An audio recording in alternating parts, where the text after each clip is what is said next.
when it says 2 Samuel 24:1, God was angry with Israel and then moved Satan to number Israel, right? Yes. But in 1 Chronicles 21:1, it says Satan incited David to number Israel, right? Yes. There is no contradiction, because if you read the Bible, it is clear in the Bible, Satan cannot do anything without God allowing or permitting him. If you read Job chapter 1, verse 6 to 22, Job chapter 2, verses 1 to 10, Satan has to go before God and get God's permission to tempt Job. So when it says God moved David, in biblical language, if you read the Bible and understand how it works, God moved David. How? By allowing Satan to incite him, to expose his heart, showing that he trusted in the number of Israel instead of in God. That's all it means. Okay. You understand what I'm saying? Yes, yes. That's even in Job chapter 1, verses 6 to 22, and Job chapter 2, verse 1 to 10. When Satan goes before God, Satan says, well, move your hand against him and watch how he'll curse you. And then God says, okay, he's in your hand, but do not harm him physically. Then he comes again. He says, okay, you can inflict pain on him physically, but do not touch his soul. And then it says that Job said, shall we only accept good from God and not evil? So in Job's mind, this was coming from God, the evil, but we're told it wasn't from God, it was from Satan. So why is it blamed on God? Because God has to permit something to happen. And at times, when you're in sin, God will then allow Satan to come and tempt you, or to move you to expose this in your heart, or he'll allow Satan to tempt you to see if you're faithful or not. So you can say, well, God moved against David, but it wasn't really God. It was God allowing Satan to incite David so God could expose what was in David's heart. Okay. Thank you, Sam. Thank you very much. Just read Job 1, verses 622, and Job chapter 2, verse 110. You'll see the meaning I just gave you. And I'm going to give you another one.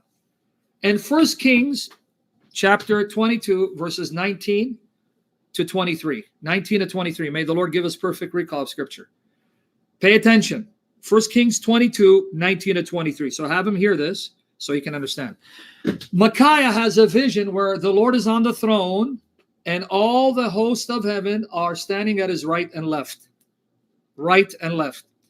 Now God, Yahweh, is disgusted with the king of Israel because he's a idolatrous pagan, meaning instead of worshiping Yahweh, he's worshiping gods and goddesses, offering sacrifice to gods and goddesses, and he's married a wicked Jezebel, her name is Jezebel, who entices him to disobey God. So God now wants him to die in battle. So God says, who will entice Ahab, like Satan enticed David?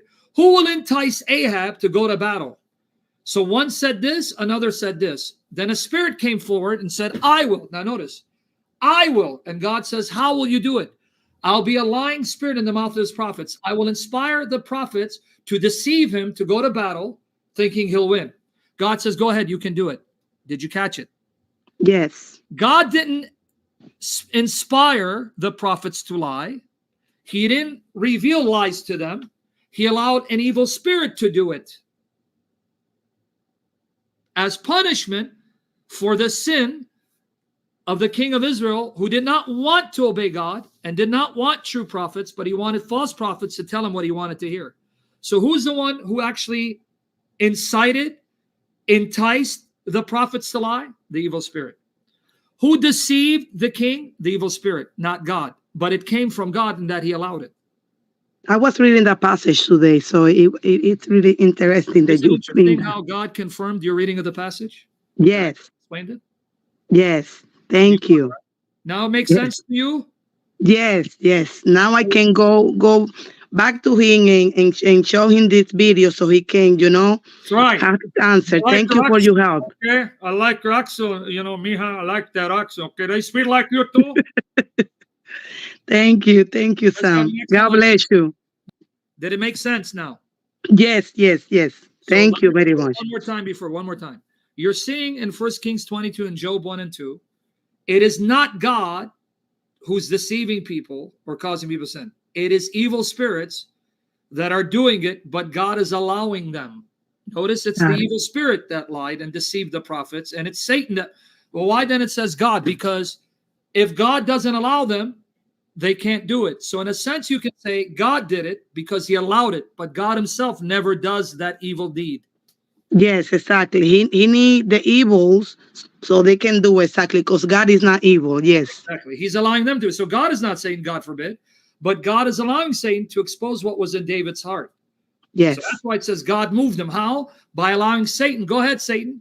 Go ahead and move him and expose what's in his heart. That's all it means.